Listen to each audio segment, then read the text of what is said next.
Welcome to the Bridge Healing Center's Tarot Share. It's February 20th, 2024. And today's lesson, we will be going over the elements and how they are expressed through the tarot and used as mnemonic devices so that you can remember what the card means. We're a metaphysical shop and event center located at 400 North Center Street in Westminster, Maryland, and it's the town mall of Westminster. We are open 7 days a week. Our hours are 10 a.m. to 7 p.m. Monday through Saturday, and then we have limited hours on Sunday.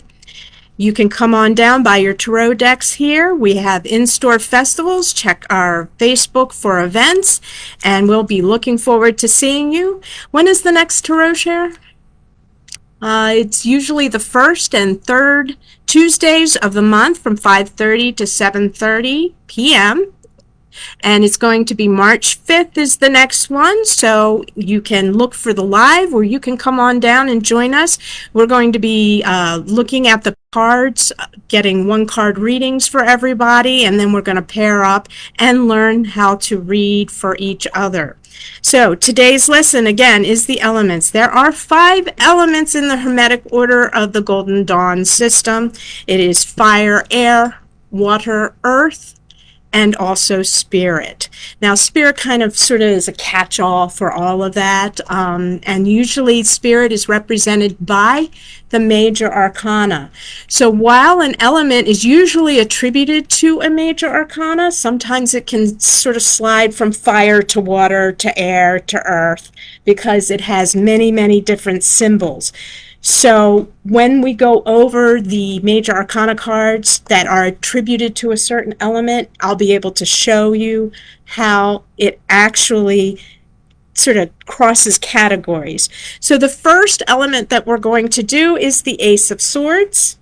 Okay, as you can see, there is the sword there, and swords generally indicate intellect. All right, so air is the element of intellect. And so we find here idealism, intellectualism, ambition, controversy, anxiety, all the lovely things that make our brains go boom, boom, boom, boom, and pretty much trip us up or create a goal to strive towards. So it's sort of a double-edged sword. Imagine that. So the idea here is that anytime that you see the suit of swords, it is indicating a mental process.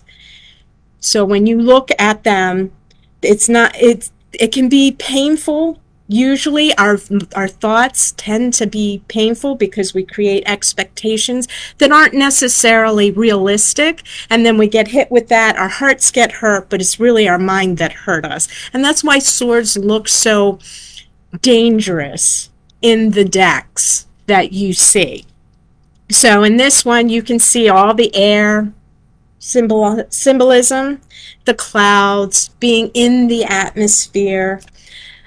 Now, one of the cards, the major arcana cards, that is actually attributed to air, or air is attributed to it, is justice. And justice here we have sort of the razor's edge of the intellect. All right, she's blind, and she has to make a decision with her mind. She holds a sword. The sword is double-edged. She sits between 2 pillars. But the interesting thing is you can also see the earth element here because it is matters of import in the earthly realm. So when we look at these major arcana cards, you look for the predominant element, and for justice, that would be air. And then you would allow your mind to look at the other symbolisms and go, okay, what's resonating here? And then you would be able to connect with, say, the earth and say, well, are you actually going to be going through a legal dispute? Are you in a legal dispute? The other cards would tell you that that's something that you would look at. So that is the element of air. Then we have the element of fire. Fire is represented by staves or wands, okay? And I always think of it as it can burn the stave, right? So the fire consumes the stave. So there is a certain immediacy about fire, and it usually indicates matters of like courage, spiritual fortitude, and things of that nature. Other things would be creativity, innovation, determination, again, fortitude. So the Ace of Staves in this one, this is the deck for the Ancestral Path Tarot. So it actually sort of crosses traditions, right? So Native American, Egyptian, African, and then of course, Caucasian. So we have the Ace of Staves here, and we have an Ankh, which is actually a very spiritual symbol because it represents sort of the life force. So that vitality. So that makes a lot of sense. And you will see different decks have different representations for those elements. Of course, the desert heat represents that fire. And then the sun, the major arcana that's attributed to fire, is the sun. And that, I think, is pretty straightforward, don't you think? But also we have the scarab beetle here, which is a symbol of earth. So when you look at that, you're going to be like, okay, how are they bringing it down into action? So that would be a question I would ask if I saw an earth symbol in the sun card. Then the next element is, of course, water, and it's usually represented by cups or cauldrons. It usually has lots of water. These are our emotions. So whenever you see a lot of cups in a reading, you know that that this is an emotional issue, and if it's mixed in with swords, you probably know also that it's self-created. So cups usually are containers, and the idea behind water is that it always takes the shape of the container it's poured into. So when you see a lot of cups in someone's reading, you can say to them, what container are you pouring all this emotion into, and is it serving you? So that's the beautiful thing about seeing a whole bunch of cups.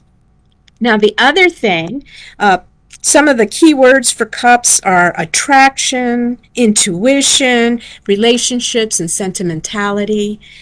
So here we have the moon, which water is attributed to the moon, and you can see the water in it.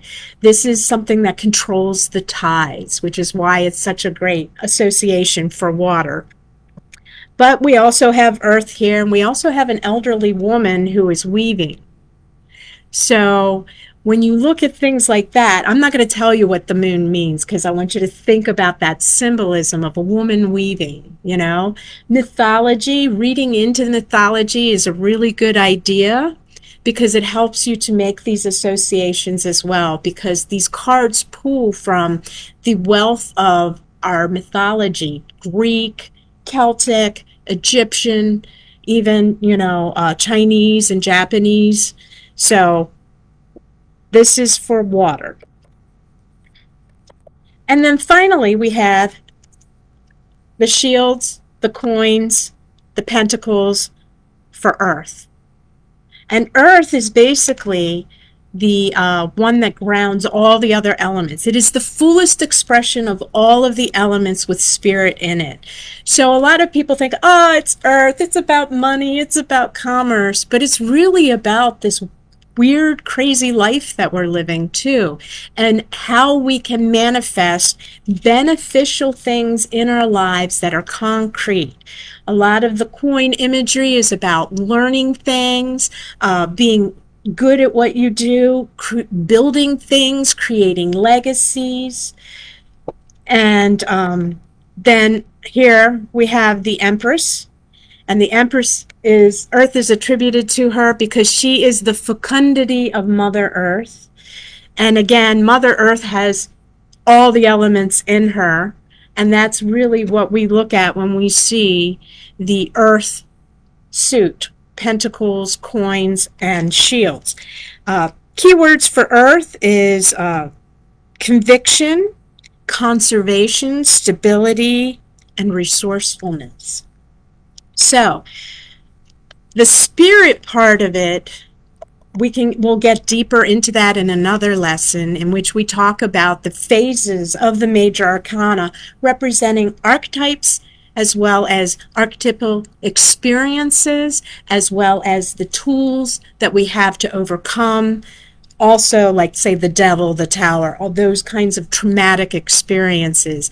And the major arcana as spirit shows the life path of every human and all of the archetypal experiences that they would have. So when you think of spirit and the major arcana, realize that these are things that are almost immutable, because they are such common experiences. So does anybody have any questions about any of the elements? All right then. Well, that concludes today's lessons. Thank you for coming in, and thank you all for showing up here. We're at the Bridge Healing Center at 400 North Center Street in Westminster, Maryland, in the Town Mall of Westminster. And we have the tarot shows the first and third Tuesday of every month from 5:30 p.m. to 7:30 p.m. We also have a metaphysical store with all of your tarot needs, as well as candles and beautiful decor. And we are having events. When is the next in-store festival? We haven't come up with that one yet. So stay tuned. Follow our Facebook. If you would like an in-person reading, you can certainly click on the link at thevigaro.com and sign up for a reading with one of our tarot people, and most likely me. But I thank you for showing up, and namaste.